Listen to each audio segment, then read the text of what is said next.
আসসালামু আলাইকুম সুপ্রিয় বন্ধুগণ। আজকে আমরা বাংলাদেশের সংবিধানের গুরুত্বপূর্ণ প্রশ্নগুলো নিয়ে আলোচনা করছি।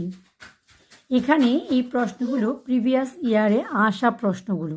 সো ভিডিওটা না টেনে পুরো ভিডিওটা দেখবেন এবং বাংলাদেশের সংবিধান সম্পর্কে জানবেন এবং গুরুত্বপূর্ণ তথ্যগুলো জেনে নেবেন। সো আর দেরি না করে মূল পর্বে চলে যাচ্ছি। বাংলাদেশের সংবিধান প্রণয়নের ইতিহাস নিয়ে প্রথম প্রশ্ন। বাংলাদেশের অস্থায়ী সংবিধান আদেশ কত তারিখে জারি করা হয়? অস্থায়ী সংবিধান আদেশ 11ই জানুয়ারি 1972 সালে জারি করা হয়।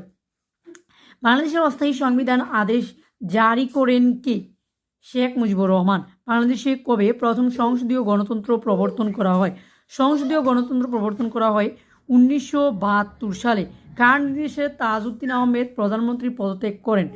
শেখ মুজিব।